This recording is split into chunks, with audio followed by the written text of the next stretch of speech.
कितना कठिन है स्टील प्लांट के मजदूरों का जीवन। हजारों डिग्री से भी अधिक तापमान वाले फर्नेसों में कठिन स्थिति में फौलादी स्टील बनाते हैं स्टील प्लांट के कर्मी। 1500 डिग्री तापमान की परवाह किए बिना हर दिन श्रम गाथा गढ़ रहे हैं बोकारो स्टील प्लांट के कर्मी। पिघलते हुए लोहे के बीच चट्टान की तरह खड़े रहकर हर माह रिकॉर्ड दर रिकॉर्ड बना रहे हैं बीएसएल कर्मी। नौसेना के लिए डीएमआर ग्रेड स्टील का उत्पादन बीएसएल में लगातार जारी। पिछले 6 दशकों से राष्ट्रीय योगदान में अहम भूमिका निभा रहा है बीएसएल। एशिया के सबसे बड़े steel plant Bokaro steel plant के कर्मचारी 1500 डिग्री तापमान में भी पिघलते हुए लोहे के बीच चट्टान की तरह खड़े रहते हैं। शिद्दत से इस काम को वह इस वजह से करते हैं ताकि बीएसएल सिरमौर बना रहे। गर्मियों के दिन में भी यह तापमान उनके इरादों को डिगा नहीं पाता। बीएसएल के लगभग 10,000 कर्मी हर रोज हजारों डिग्री से भी अधिक तापमान वाले फर्नेसों में इस्पात बनाकर श्रम गाथा गढ़ रहे हैं। उत्पादन व उत्पादकता का हर माह रिकॉर्ड बना रहे हैं। यह ना तो खतरों से डरते हैं और ना ही चुनौतियों से घबराते हैं। बोकारो स्टील प्लांट एक नज़र में। झारखंड के बोकारो जिले में स्थित बोकारो इस्पात संयंत्र आज भी एशिया का सबसे बड़ा इस्पात संयंत्र है। 1932 एकड़ में फैला यह संयंत्र 5 लाख से अधिक लोगों के जीवन का अभिन्न अंग है। इस महारत्न कंपनी के समीप बसे बोकारो स्टील सिटी को पूर्वांचल क्षेत्र में एजुकेशनल हब के नाम से भी जाना जाता है। अपने 50 साल से भी अधिक के इतिहास के दौरान प्लांट ने काफी कुछ देखा, बल्कि सन 2000 में तो एक नए राज्य का गठन तक देखा। इतिहास। बीएसएल को रूसी तकनीक की मदद से स्थापित किया गया था। इसे सोवियत संघ के सहयोग से तीसरी पंचवर्षीय योजना के अंतर्गत स्थापित किया गया था। बीएसएल भारत व रशिया के बीच आपसी संबंधों, आर्थिक व औद्योगिक सहयोग की एक मिसाल माना जाता है। भारत और सोवियत संघ, जो अब रूस है, संबंधों की छांव में शुरू हुआ बीएसएल आज सेल की एक महत्वपूर्ण इकाई बन चुका है।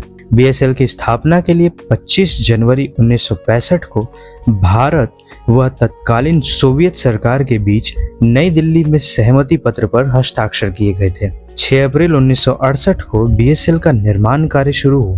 29 जनवरी 1969 को बोकारो इस्पात कारखाने की स्थापना एक लिमिटेड कंपनी के तौर पर हुई। 24 जनवरी 1973 को steel authority of India limited SAIL बनने पर बीएसएल सेल के पूर्ण स्वामित्व वाली कंपनी बनी। बीएसएल को देश का पहला स्वदेशी इस्पात कारखाना कहा जाता है। आज सेल की इकाइयों में बीएसएल का एक विशेष स्थान है। बीएसएल में मार्केट और डिमांड के अनुसार फ्लैट प्रोडक्ट्स जैसे hot rolled coil, hot rolled plate, hot rolled sheet, cold rolled coil, cold rolled sheet आदि का उत्पादन होता है। बीएसएल लंबे अरसे से नौसेना को भी उच्च क्वालिटी के इस्पात की आपूर्ति कर रहा है। सुविधाओं में कमी के बाद भी कर्मचारी डिगे नहीं। बीएसएल में समय के साथ कर्मियों को दी जाने वाली सुविधाएं एवं दूसरी चीजों में कटौती की जाती रही है। इसके बाद भी उत्पादन पर इसका असर नहीं पड़ा था। कर्मचारी बेहतर उत्पादन और नए कीर्तिमान स्थापित करने के लिए जद्दोजहद करते रहते हैं। असल में बीएसएल कर्मियों की यह कार्य संस्कृति रही है। बीएसएल के वह कर्मचारी जो भट्टियों के समीप काम करते हैं, उनको गर्मियों के मौसम में विशेष परिस्थितियों से गुजरना पड़ता है। ऐसे समय में उनको कठोर आत्मविश्वास ही वहां बनाए रखता है। कर्मी बढ़ते तापमान पर भी निरंतर उत्पादन के ग्राफ को बढ़ाते रहते हैं। बीएसएल कर्मियों का बिना किसी स्वार्थ के संयंत्र के उत्पादन बढ़ाने पर ही फोकस रहता है।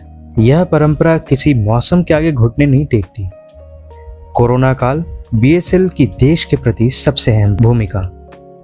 कोरोना काल में जब देश को ऑक्सीजन की सबसे बड़ी जरूरत थी, तब बीएसएल के 25 अधिकारी व 170 मजदूर बिना रुके 3-3 शिफ्टों में निरंतर काम कर रहे थे। रोजाना 150 टन ऑक्सीजन देश को देने का लक्ष्य था। सेल बीएसएल के आइनॉक्स प्लांट में उन दिनों दिन रात लिक्विड मेडिकल ऑक्सीजन तैयार हुआ। कर्मी 8-8 घंटे की 3 शिफ्टों में लगातार उत्पादन कर रहे थे, वह भी खाना पीना की परवाह किए बिना। कहते थे, हम अगर रुक गए तो कईयों की सांसें रुक जाएंगी। भारतीय रेलवे ने खास ऑक्सीजन ट्रेन चलाकर इस ऑक्सीजन को देश के कोने कोने तक पहुंचाया। बोकारो इस्पात संयंत्र से झारखंड, उत्तर प्रदेश, बिहार, पश्चिम बंगाल, पंजाब, आंध्र प्रदेश, मध्य प्रदेश के लिए लगभग 2000 metric ton liquid medical oxygen की आपूर्ति की गई। मतलब बीएसएल कर्मियों ने इस्पात उत्पादन के साथ साथ कोरोना काल में ऑक्सीजन का उत्पादन से भी हजारों जिंदगियां बचाई। आखिर कैसे तैयार होता है इस्पात?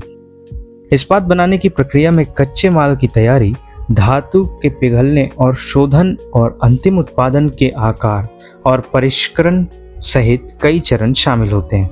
सबसे पहले लौह अयस्क आयरन ओर को जमीन से निकाला जाता है और अशुद्धियों को दूर करने के लिए संसाधित किया जाता है। परिणामी लोहे को फिर अन्य सामग्रियों जैसे लाइमस्टोन और कोक के साथ एक ब्लास्ट फर्नेस में जोड़ा जाता है। इस मिश्रण को उच्च तापमान लगभग 1500 डिग्री पर गर्म किया जाता है, जिससे लौह पिघलता जाता है और गर्म धातु पिग आयरन नामक तरल बन जाता है। इसे आगे फिर एक मूल ऑक्सीजन भट्टी या विद्युत चाप भट्टी में स्थानांतरित किया जाता है, जहां इसके माध्यम से ऑक्सीजन या विद्युत प्रवाह प्रवाहित करके इसे और शुद्ध बनाया जाता है। यह प्रक्रिया अशुद्धियों को दूर करती है और स्टील के वांछित ग्रेड को उत्पादन करने के लिए धातु की रासायनिक संरचना को समायोजित करती है।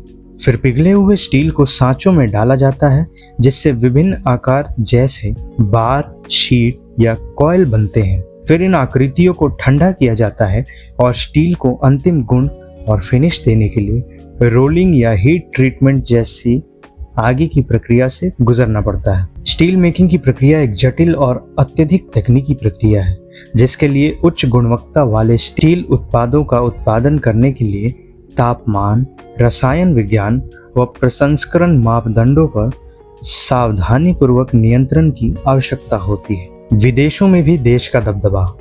बीएसएल के उत्पाद यूरोप सहित अन्य विदेशी बाजारों में अभी भी लगातार निर्यात किए जा रहे हैं। हालांकि प्राथमिकता घरेलू बाजार को ही दी जाती है। आत्मनिर्भर भारत अभियान के तहत बीएसएल में वैसे स्टील ग्रेड विकसित करने पर जोर दिया जा रहा है जिसे अभी तक विदेशों से आयात किया जाता रहा है। कोविड काल में 2020-21 के दौरान बीएसएल ने चीन सहित कई देशों को 3 लाख टन से अधिक स्टील का निर्यात किया था। इसमें यूरोपीय ग्रेड के prime mild steel non alloy hot rolled coils का निर्यात शामिल है।